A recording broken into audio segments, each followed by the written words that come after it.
महानुभाव, बहुत अच्छी बात आपको आज आध्यात्मिक और तत्व की बताते हैं। विनय मोदी जी, हमारा जैन दर्शन एकांत का नहीं है, अनेकांत का है। सुनने और पढ़ने में थोड़ा सा अजीब सा लगता है, यह क्या बात हुई। लोगों के मन में प्रश्न भी आता होगा कि ये भी सत्य है और ये भी सत्य है। लोग कहते तो हैं कि मैं सत्य बोल रहा हूं,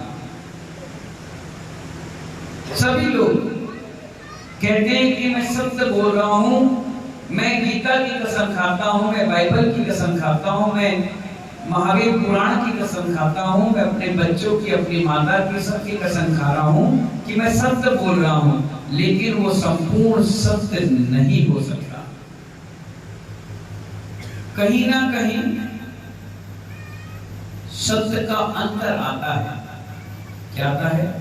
अंतर आता है। आचार्य कहते हैं यानी संपूर्ण सत्य कोई नहीं बोल सकता, सिर्फ केवल भगवान के अलावा। वो पूरा का पूरा सत्य होता है, लेकिन सत्य यही है कि दुनिया में संपूर्ण सत्य कोई नहीं है। सोचने वाला का माथा सन्ना जाता है।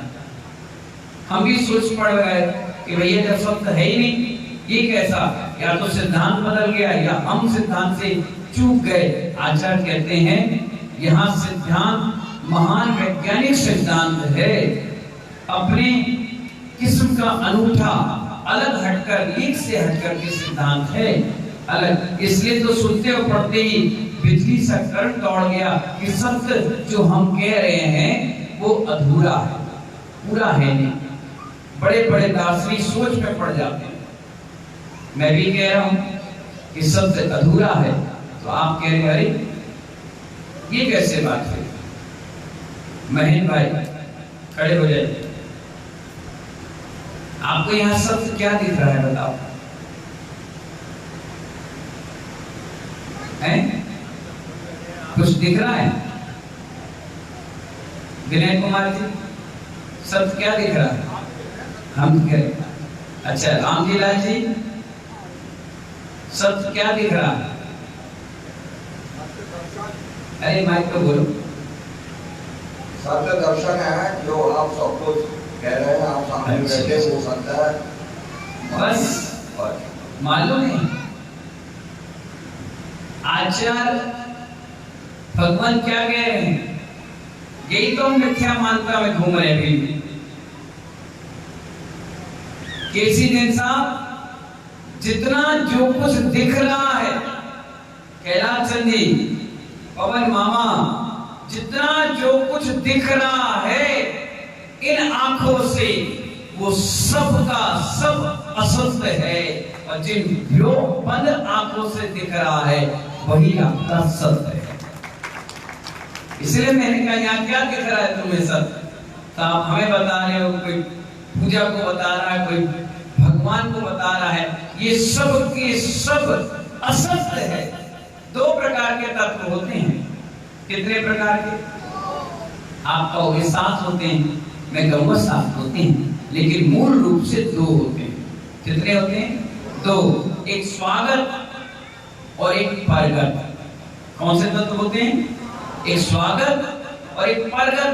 परगत तत्व पंच परमेष्टि भगवान।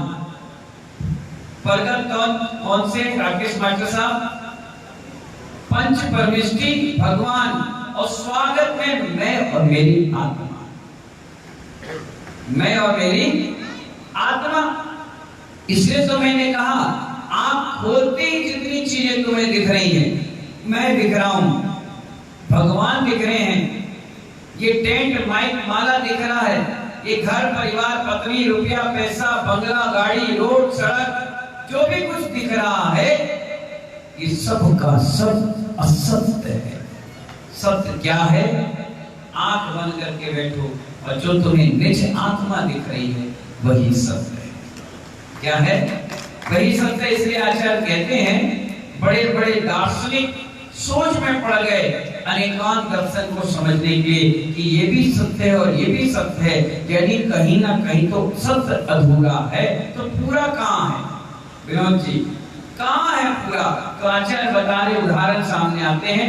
मन प्रसन्नता से भर गया, जैसी आंसर आपको मिल गया कि सत्य कहाँ है, तो आप कैसे हो गए? खुश होकर के तालियां बजाने लगे, नाचने लगे, खुश हो गए कि आंख बंद करते ही सत्य दिखता है और आंख खोलते ही सत्य उजागर नहीं होता, गायब हो जाता है। कोई भी सत्य अंतिम सत्य है। क्या कहा? कोई भी सत्य अंतिम सत्य है ही नहीं। आचार्य कहते हैं संपूर्ण कहना झूठ होता है। तो कहता ना यही सत्य है, इसके अलावा कुछ है ही नहीं। नहीं, ये हम कह तो देते हैं लेकिन सत्य नहीं हो सकता, उसमें भी कहीं ना कहीं अधूरापन है। यह सत्य के लिए अनेक पहलू होते हैं, अनेक पक्ष होते हैं, अनेक कोण होते हैं। हर पहलू, हर पक्ष, हर कोण अपनी अपनी जगह सत्य कहता है। राम जी लाल जी को नीरू पिताजी कहते हैं, उनकी पत्नी उनको पति कहती है, बच्चे दादा कहते हैं, हम बाबूजी कहते हैं, कोई समाज का अध्यक्ष कहता है, जबकि राम जी लाल जी एक ही व्यक्ति हैं। लेकिन कहने का तात्पर्य है कि जितने लोग मिलेंगे वो अपनी अपनी भाव दशा से उनको संबोधन देंगे, लेकिन आत्मा तो एक ही है। आचार्य कहते हैं जो शेष है वो भी सत्य ही है। जो शेष है विनोद जी, वो भी सत्य ही है। अपने अपने ज्ञान की सीमा पे अड़े रहना बुद्धिमानी नहीं है। मैंने आपसे कह दिया सत्य बताओ क्या है, बोले हमारे माता पिता सत्य है। हमने कहा नहीं है। अरे कैसे नहीं? यही है। अगर ऐसी बुद्धिमानी से अड़े रहोगे तो मिथ्यात्व में चले जाओगे। किसमें चले जाओगे? कभी नहीं अड़ना चाहिए। हाँ, हो सकता है, देखेंगे, सोचेंगे, बताएंगे, ये अनुभव गम्य सत्य होते हैं। इसलिए आचार्य कहते हैं धर्म हठात्मता के कारण, इसी हठ प्रवृत्ति के कारण राग और द्वेष पैदा हो जाता है। इसी हठ के कारण कोई व्यक्ति के लिए आप अच्छा बोलोगे तो दूसरा अपने आप क्या हो जाएगा? बुरा हो जाएगा। और किसी को बुरा कहोगे तो सामने वाला अच्छा हो जाएगा। आचार्य कहते हैं अहम का परकोटा लगा रहता है, महानता का परचम फैलता है, ऊंच नीच, छोटा बड़ा, महत्वपूर्ण हीन, बड़ा टेढ़ा मेढ़ा, जो अपन भाषा में बात करते हैं, भगवान महावीर के द्वारा बताए सिद्धांत को हम लोग कर देते हैं।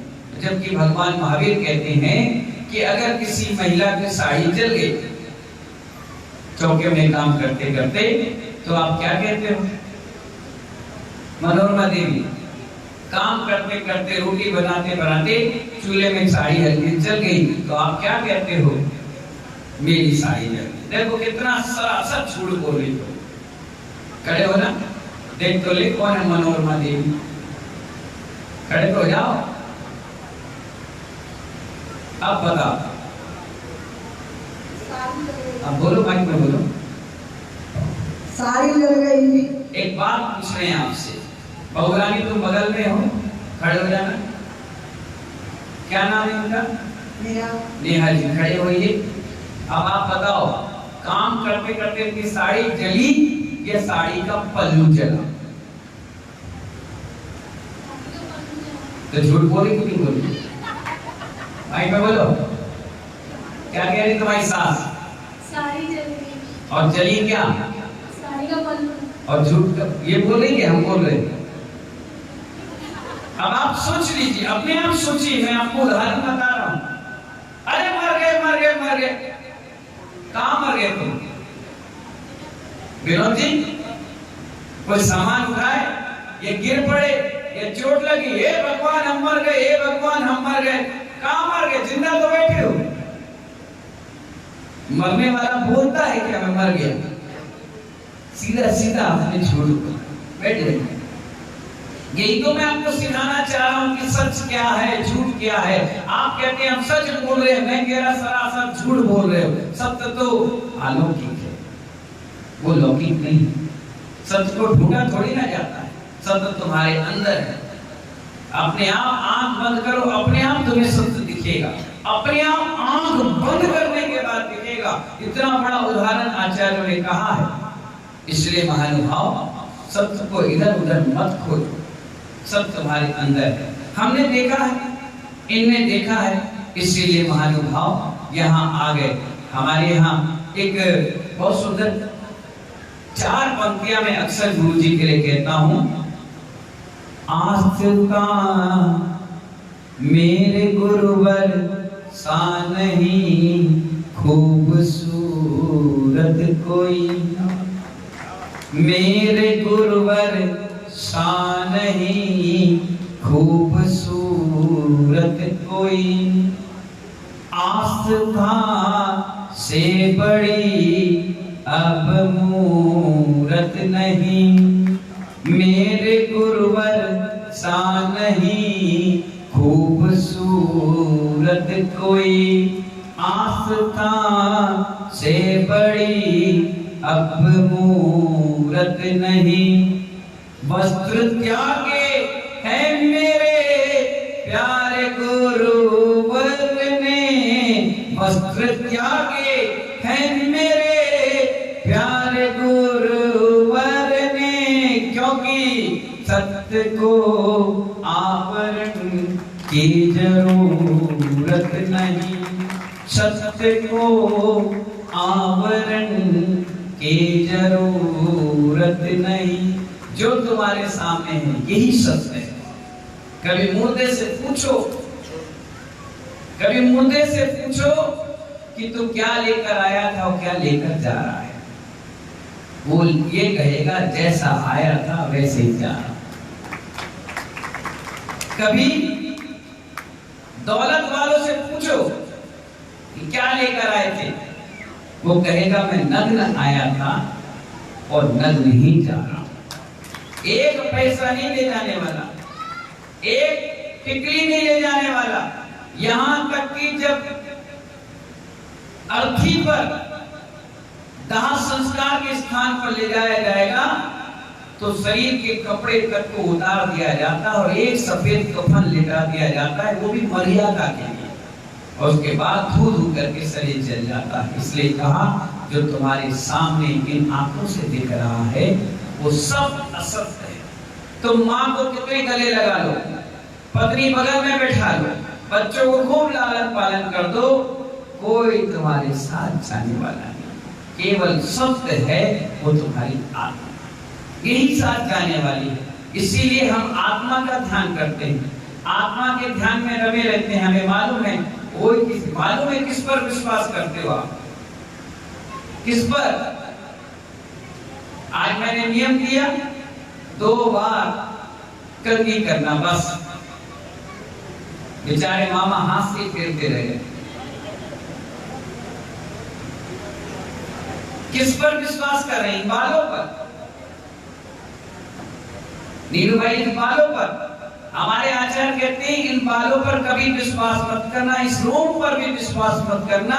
तुम्हें लगता है ये तुम्हारे हैं, लेकिन मालवा ये कब झड़ जाए इनका भी कोई भरोसा नहीं।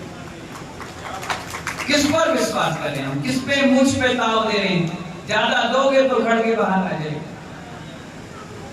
किस चेहरे पर अपनी रौनक बढ़ा रहे हैं? ज्यादा घिसोगे तो कल डॉक्टर से इलाज कराना पड़ जाएगा। किस पेट पर अपन ताव दे रहे हैं? ज्यादा खाओगे तो लोटा लेके सुबह भागना पड़ जाएगा। किस पैसे में गुमान कर रहे हो? रात के जब सोगे बंडल बंडल रख के, अगर कुत्ता भी भौं कर देगा तो उठकर बैठ जाओगे। कौन है? ऐसा पैसा, चैन, नींद सब छीन जाए, ऐसा परिवार किस काम का? जो तुम्हारी बात ही ना माने, तुम्हारा सम्मान ही ना करे, तुम्हारा कभी सहयोग ही ना करे, ऐसा काय का परिवार? क्या मतलब का, क्या जिंदगी है अपनी?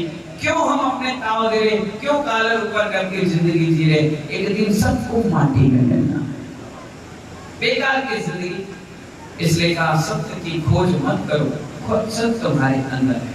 बस एक बार अपनी आत्मा के ऊपर विश्वास तो करो कि नहीं, मालूम है 2 प्रकार के गुरु होते हैं, एक अंदर का गुरु और एक बाहर का गुरु। हम सब बाहर के गुरु हैं, हमारी बात हो सकता है आप ना मानो।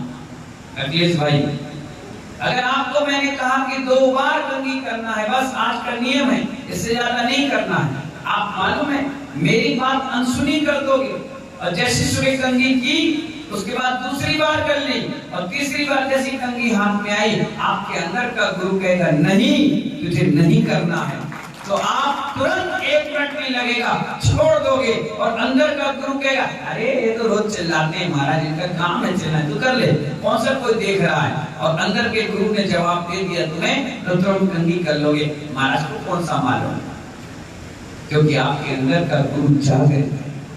हमारे अंदर का गुरु जागृत था, उसने कहा बस यही मार्ग सत्य का मार्ग है, बाकी सब मार्ग असत्य है, सो निकल आए, आज यहाँ आकर के बैठ गए और आप हमारे मंगल उपदेश सुन रहे।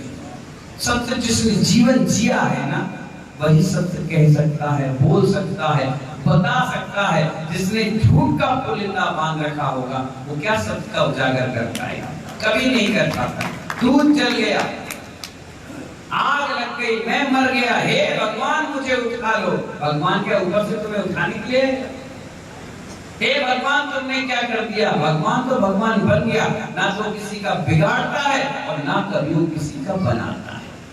महानुभाव, इसीलिए सत्य आंख बंद करो, जो आपको अंतरंग के परिणाम नजर आ रहे हैं बड़े प्यारे प्यारे, वो बिल्कुल सत्य 100%। इन्हीं भावनाओं के साथ हमें सत्य को समझना है। सत्य कहाँ है, किधर है, किस दुकान पे, किस मकान पर, कहाँ मंदिर में, कहाँ मस्जिद में, नहीं, सत्य हमारी आत्मा है, उसे खोजना है। इन्हीं भावनाओं के साथ आप सभी लोग झूठ कम बोले। क्या बोले? इसलिए आचार्य कहते हैं तोल मोल के बोल।